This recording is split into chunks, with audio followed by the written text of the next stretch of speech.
Hand to Taj TK Bola, the owners of the complex, at the back of us, and they'll sort of reflect. You can ask them any questions you want, it's totally informal, so anything that you want to ask, now's your opportunity to do it. You've had a chance to digest the tragic events that have happened over the last 48 hours, and then the opportunity to talk with Nick Eddington, representing the East Lindsey District Council, and finally Inspector Hill on behalf of the Lincolnshire Police.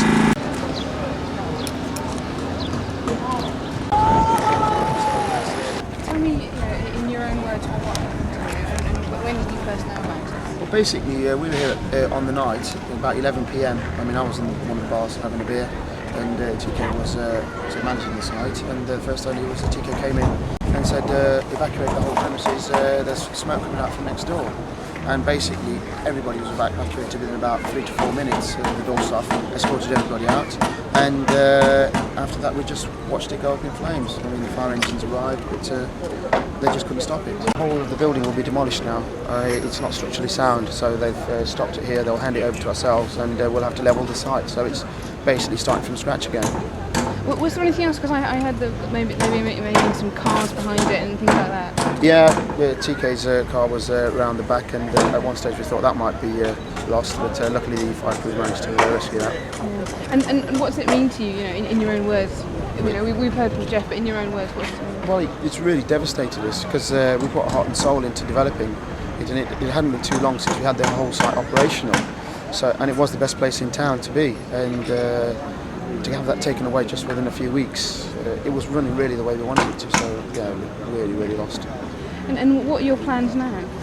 Well, basically, as I say, we're talking with the council members, etc., and we're deciding, what do we do? It wasn't easy getting the site, to the level where we've got it to now, before the fire, and we're just taking stock. Should we carry on, or should we just pull out? Because we have had a great deal of opposition from certain members of the business community, certain councillors even, and they made it really hard for us to get to this point. Even though we knew what we were going to deliver was a quality product, they made it really difficult. And I'm thinking, if we get that again, I'm not going to bother, basically. So I'm just seeing the lay of the land before we do anything else. What kind of support have you had? Oh, tremendous. So the letters that poured in at the hotel, that really has humbled us. Really, we never knew there was that much support from every walk of life, from the actual customers that came into the clubs to local businesses as well. It's that has really helped us a lot.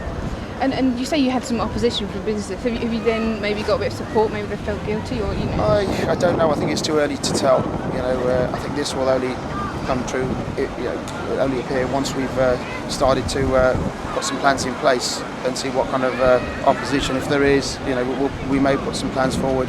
If there's some massive opposition that's unnecessary, then we'll say, look, forget it. We'll pull out and go somewhere else where a resort's far more, keen to move forward into the next century. That's our vision, basically. And what do you know, sort of in terms of finance, how much this is going to cost? I mean, project-wise, it's difficult to put a figure on it. If you're talking anything between the region of 5 to 10 million, could be even up to could do more than that. It's very, very difficult to tell. And I mean, I suppose it could have been a lot worse, obviously. Absolutely. I mean, my real thanks goes out to the door staff. Within, like I said, just a matter of minutes, they had everybody evacuated. We were quite busy at the time, but 4 minutes, I gather, the police said that we had everybody out, and a loss of life would have been absolutely, tragic. So we're grateful for the staff. That's brilliant. Is there anything else you'd like to? No, just that, as I say, we do have a vision, but if the town pulled together, I think, we'd like to take Skegness to a place where it's the best in the country. That was our vision, and we've had a massive setback now. I see our forensic team are here today. There's one or two of them, but with a site like this, there's so much damage. It's very difficult forensically to retrieve a lot. The inquiry is obviously central on witnesses coming forward. That is the big push at the moment, and as I said before, it's that period leading up to the actual fire. I came out on Sunday specifically to go around some of the businesses and talk to them, and the spirit is really good. The community is saying we're opening up, we're getting our businesses back. even these that have had sort of smoke damage or water damage, they're back running, they're opening up Skegness, and we're asking people to come to Skegness. So all in all, people have rallied round, and it's been a good positive response. Yeah, at the moment we've got police sort of patrolling the surrounding perimeters. The site is now being declared as safe, hence we're not going to get any building collapse or further fire. But we've just got to keep our eye on it, because as you see, there's a lot of rubble, a lot of metal there, and we don't want sort of anybody treading over it and causing themselves injury.